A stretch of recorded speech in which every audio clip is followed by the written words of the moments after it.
大家好，7月27號星期一，今晚同大家講講法官嘅問題。嗰位抄稿法官陳家信終於要落台啦嚇！呢位法官呢就涉及司法抄襲，即係話佢法庭上嗰個判詞原來咧係照抄人哋嘅嚇。咁就係搬字過紙，將咧喺審訊過程控辯雙方大狀嘅陳詞咧嚇就照抄落嚟咧就做自己嘅即係法官嘅判詞。咁最後就東窗事發啦嚇。咁終審法院首席大法官張舉能咧，而家就話已經叫陳家信提早退休啦。咁仲喺呢個星期五咧就開始生效。咁即係陳家信法官啦嚇，嗰個嘅法官生命咧就正在倒數，連埋今日就得返咧5日。咁今晚咧我哋就講講呢件事啦。嗱，聽到呢單新聞嘅時候咧，當然係大快人心啦嚇。咁不過咧，亦都不無感慨啊！點解會感慨呢？行政、立法、司法，咁大家而家見到啦，司法有法官做錯嘢嚇，做得唔啱，做得唔好啊，咁就要走啦。嗱，立法都一樣喎，記唔記得嗰位醉駕議員呢個嘅黃錦輝啦嚇，同樣要拜拜要走。咁但係哇，相形之下，行政部門啲高官就仲係發生咗好似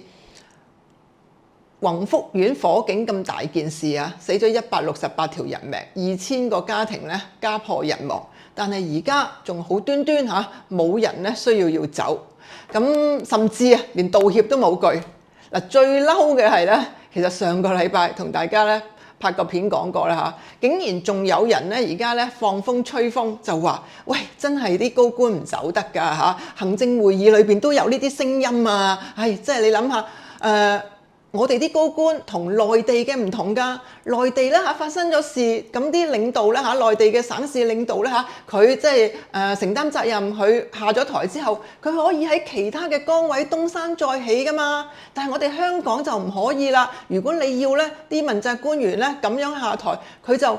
政治生命就玩完㗎啦咁所以而一加上咧佢走咗。我哋啲即係政府嘅施政咧咪好似斷手斷腳咁啦即係冇咗隻手㗎啦冇咗隻腳咁㗎啦，所以佢哋唔走得㗎咁，即係仲咁亂斬放一啲咁嘅風出嚟咁所以你話係咪令人覺得即係情何以堪啦咁所以我嘅感慨咧就喺呢度。不過咧即係言歸正傳，講翻咧今日咧即係司法部發生嘅事先。今日咧終審法院首席法官張舉能咧係發咗個聲明嘅，咁內容就涉及陳家信啦嚇。呢位法官咧喺過去7年咧涉及咧有7單案件咧係被指抄襲嘅。咁張舉能講咩咧？張舉能咧喺聲明度就話司法抄襲咧係完全唔可以接受嘅行為。佢充分認同公眾喺陳家信喺過去數年間涉及多宗嘅司法抄襲事件所表達嘅關注。咁佢認為咧有需要採取進一步嘅措施，以維護公眾對司法制度同埋法官獨立及專業地履行司法職責嘅信心。咁張舉能就話今日咧已經正式要求陳家信咧提早退休。陳家信亦都按要求提出咗退休申請，然之後咧就獲得批准啦。咁就由今年7月31號，即係嚟緊星期5就開始生效。張舉能話法官審理案件嘅首要職責係按照適用法律同埋喺法庭席前提出嘅證據，公正咁聆訊同埋裁決案件。履行職責嘅時候咧，必須獨立思考、審慎考慮同埋處理有關爭議同埋待決事項，然後就作出裁斷。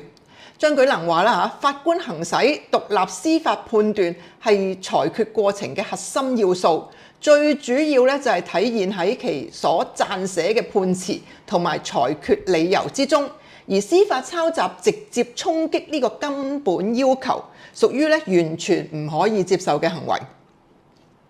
咁張舉能咧亦都話，陳家信早前咧已經受到咧嚴厲嘅譴責，並且曾承諾作出改善，但係其後仍然出現司法抄襲嘅情況，而有關事件先後引發多宗上訴，情況影響訴訟各方嘅權益。亦不必要咁耗費上訴法庭嘅司法資源，而且削弱公眾對其繼續咧妥善履行司法職責能力嘅信心嚇。張舉能咧亦都話，雖然上述司法抄襲事件只係涉及一個法官嚇，即係陳家信啦嚇，但係咧佢話佢已經藉此機會提醒各級法院嘅法官同埋司法人員，必須避免任何形式嘅司法抄襲。司法機構咧，如果有需要，會加強有關判詞撰寫嘅培訓工作。張舉能喺聲明最後裏邊咧，亦都話，對於各級法院嘅法官同埋司法人員繼續恪守司法誓言，以勤勉、獨立同埋專業嘅態度去履行司法職責，抱有十足嘅信心。嗱，以上咧就係張舉能今日發表嘅聲明嘅主要內容啦嚇。咁跟住咧，我哋可以咧再討論下呢件事。咁有兩點咧，我覺得值得咧要同大家去講一講嘅。第一，我想提一提咧，就係張舉能喺呢件事啊，即係有關於咧陳家信涉及咧司法抄襲嘅事件咧，其實佢嘅態度咧係有明顯嘅轉變嘅，即係佢之前嘅處理同而家嘅處理係出現咗唔同嘅。咁我覺得呢樣嘢咧，大家值得留意。咁第二點咧就係對於張舉能嚟講咧嚇，我覺得佢除咗即係批評咧陳家信之外啦嚇，佢亦都值得咧去反省佢作為咧司法部門之首嚇，即係無論佢本人或者成個司法部喺處理陳家信嘅事件裏邊咧，係咪有一啲值得咧檢討嘅地方，值得改善嘅地方嚇？咁我覺得咧呢兩點咧都係咧值得大家留意嘅。事件嘅主角陳家信法官嗱，佢而家咧被揭發咧就係7年嚇，就涉及7次司法抄襲，即係有7單案咧都有咧即係抄呢啲判詞啦嚇。咁係2020至到2026年嘅事啊。咁但係其實佢涉及司法抄襲咧，坦白講唔係新鮮嘅事嚇，唔係咧第一次咧東窗事發嘅。喺2023年嘅時候咧，即係咧喺3年前咧，已經第一次咧就係有廣泛報導噶啦。嗱，咁即係呢度要補一補啦，就係通常咧點解一個嘅法官佢司法抄襲會俾人發現咧？咁當然就係因為咧即係打官司有贏有輸嚇。咁輸咗個方咧就不服啦，因為你睇到法官嘅判詞啦，佢咁判案，咁但係佢個判詞咧就照抄咧庭上嘅即係對家嘅即係大狀嘅講法，哇！即係一模一樣咁，咁所以咧就覺得咁樣就出現問題，就於是提出上訴。咁喺法庭審訊呢啲嘅上訴官司嘅時候咧，就先會將咧法官咧抄判詞嘅嘢咧就公諸於世。嗱，即係話唔係法官自首啦嚇，亦都唔係咧，即係司法部咧自己咧去揭發嘅嚇，即係做一個監察工作揭發到出嚟，唔係咁，而係咧因為有人啦嚇，有輸咗個方不服咧法官個判決去上訴，而終於揭發嘅。咁喺2023年咧就有一單案審嘅時候咧，就發現咧出咗呢啲情況啦。咁跟住傳媒咧就去睇返，咦，原來咧就由2020至到2023咧，呢位陳家信法官咧已經涉及4單咧呢啲嘅司法抄襲啦嚇，咁所以件事咧就當時就被廣泛報導。咁但係當時首席法官張舉能點樣處理啦？嗱，佢好強調唔能夠接受大幅去抄襲當事人陳詞嘅做法。咁不過咧，佢當時對陳家信嘅處理就係對佢做出嚴厲訓誡啊，即係只係嚴厲訓誡啫。咁大家諗下，訓誡即係鬧佢啦嚇，咁但係對一個如果有羞恥之心嘅人嚟講，即係俾人咧嚴厲訓誡嚇，俾你上司咧大鬧你一餐，咁當然都會係有啲反應啦，即係面懵懵啦嚇，即係如果你有羞恥之心嘅咁嚇，咁但係你又諗，如果有個法官，哇佢一而再再而三啊，即係話緊2024年嗰時已經揭發咗有4單，即係咁一再去抄人哋嗰啲判詞。咁你覺得呢個人有冇羞恥之心呢？所以對一個如果冇羞恥之心嘅人，你去嚴肅訓誡佢，即係純粹去鬧佢嚇，去即係斥責佢，其實有冇效果呢？咁事實上當然大家睇到咧嚇，就即係好難話有效果啦，因為佢繼續犯啊嘛，係咪？咁而且咧仲要提一提，其實喺呢啲嘅即係當年啊嗰幾單嘅一啲嘅即係司法抄襲嘅案件啦嚇。咁有人去上訴啦嚇，通常咧上訴都會得直嘅，咁但係唔係咧100%嘅喎，曾經咧有案件咧去上訴嘅時候咧，上訴庭咧係判咧去上訴方係輸嘅。個原因係乜嘢咧？就係因為咧佢話咧雖然咧表面上咧即係如此大規模照搬大律師嘅陳詞，即係照抄咁並非我哋咧認同嘅做法。上訴庭當時講，但係佢哋咧話信納阿陳家信法官咧係有獨立考慮嘅即係有獨立思考喺度。咁所以咧佢係判咧就係駁回上訴嘅。即係你唔可以話法官啦抄個判詞司法抄襲啦就即係嗰個審訊不公我覺得唔啱嘅。咁所以佢上訴方係輸咗嘅。咁你覺得如果係當時上訴庭係咁嘅處理，你認為對阿陳家信咧有冇呢一個嘅即係足夠嘅警戒咧？反而會唔會需要諗翻就係其實佢會唔會係縱容咗咧即係呢啲問題咧，我覺得司法部好應該去反省。咁所以結果跟住2023年啦，鬧出一個咁大嘅風波。2026年啦，又再咧歷史重演。今年咧點解又會突然間將個即係話題咧又再炒翻出嚟講咧？當然亦都係因為有人就係不服阿陳官嗰個嘅判詞咁所以去上訴啦。咁呢個就係咧即係商人顧明坤等人告前妹夫違呢個違反咧受託人責任爭議呢個官司咁就係7月中咧，即係今個月中嘅時候咧，法庭咧即係有一單咁嘅官司，咁發現佢個判詞咧，法官嘅判詞就果然就係95% 咧都係抄咧被告嘅陳詞嘅。咁所以就喺法庭度咧就又再公諸於世啦。阿陳官又再涉及抄襲啦。咁喺呢件事度咧，其實爆咗出嚟咧，即係司法部係點處理咧？根據明報嘅報導咧，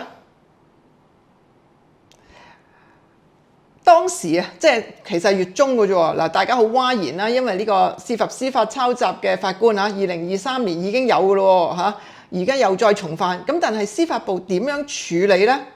明報咧就係問過咧司法部嘅。咁司法機構向明報就話，張舉能將再次嚴肅訓誡陳家信，並要求陳家信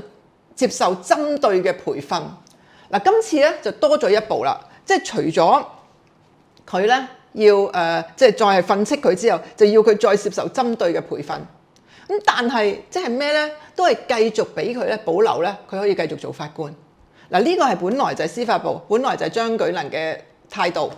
咁但係點解會突然間今日就話佢要提早退休咧？呢樣嘢咧，我覺得就真係要多謝傳媒。明報咧就係喺呢一個7月中呢一個嘅官司咧再曝光咗之後，再涉及呢個司法抄襲嘅曝光之後咧，明報咧就再去做咗一個咧跟進嘅報導，就發現咧，喂，唔係得一單喎，原來咧即係2023年嗰4單之後咧，跟住呢幾年咧一共咧有3單，咁即係加埋咧就7年7單啦咁所以明報咧就將佢報導咗出嚟，咁於是公眾就更加嘩然啦即係首先就係唔係一單啦而家係幾單，咁而呢啲都係2023咧受到咧嚴厲訓斥之後發生嘅事，咁即係話呢個陳家信嘅法官咧係完全咧冇悔改到咯，咁於是公眾咧嗰個嘅即係觀感啦就非常之差啦咁所以我相信呢度咧就對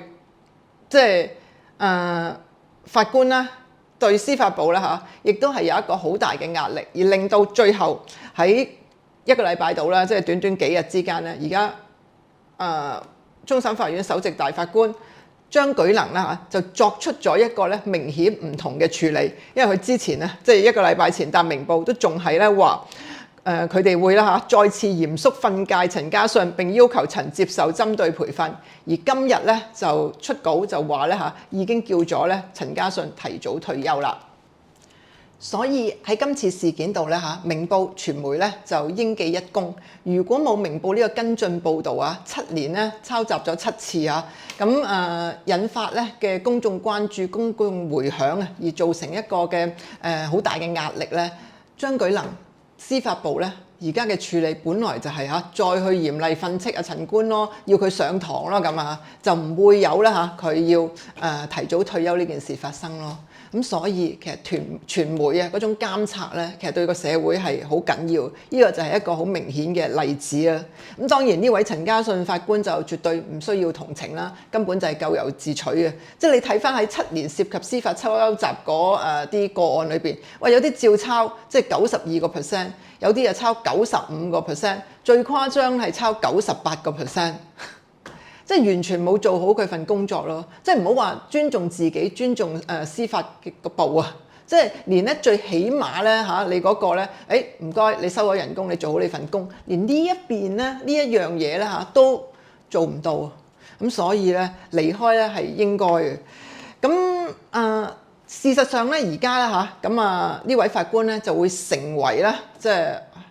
成個司法部嘅歷史啦第一個。亦都應該係唯一一個咧，因為抄襲判詞涉及司法抄襲咧，而需要咧落台嘅法官。咁坦白講咧，就法官被要求提早退休咧，又唔係始於今日。回歸之前咧，都有一啲例子嘅，例如咧喺1987年有一位李柏劍法官咁佢當時咧就涉及虛報個人資料係誠信問題，咁所以咧就要提早退休嘅。嗱，呢位李柏劍法官咧就喺1987年就俾傳媒揭發，佢喺1983年同埋1984年咧向國際知名嘅 Who's Who 呢個國際名人錄咧就虛報自己嘅出生年份，同埋咧虛報喺英國皇家海軍嘅服役年份，同埋咧隨役嘅軍階。咁結果咧就司法部認為咧事件嚴重損害咗法官嘅誠信形象佢喺同年7月咧就以健康理由為由宣布辭職，即係咧提早退休。咁跟住咧1998年又有一位咧即係歐德雅法官都係咧因為要被咧即係離職嘅。咁佢係新西蘭籍嘅法官咁當時咧就喺1988年嘅11月初，呢位歐德雅法官喺高院主審一單咧涉及5個被告嘅搶劫同埋處理賊贓嘅案件。喺歷時咧7日嘅審訊期間，控辯雙方嘅代表律師咧多次目擊並且投訴佢喺法庭上公然睇小説，根本咧就冇認真去聆聽個審訊。呢件事咧就成為國際司法界嘅笑柄。歐德雅咧就被輿論咧嘲諷為書蟲法官。當時嘅首席按察司即都即係而家嘅首席法官當時就係楊鐵良嚟㗎楊鐵良咧就展開咗調查，然之後證實呢件事，就對佢咧予以強烈嘅譴責。呢場審訊咧最後就被逼腰斬同埋宣布無效，擇日咧就由另一位法官重審。咁而咧承受咗巨大輿論壓力嘅歐德雅咧喺同年11月28號宣布咧辭去高院按察司嘅職務，並且喺翌年咧4月正式生效。咁但係你睇翻咧，即係回歸之前呢兩單法官咧要落台嘅例子咧，其實相對就明快好多。反而今次陳家信咧就真係拖拖拉拉咗數以年計，可能喺2023年事件首度揭發嘅時候，就應該要有更嚴厲嘅處理啦。咁所以我覺得呢件事咧都值得咧立此存照。嗱，今日咧我哋去傾呢個新聞咧就傾到呢度啦，拜拜。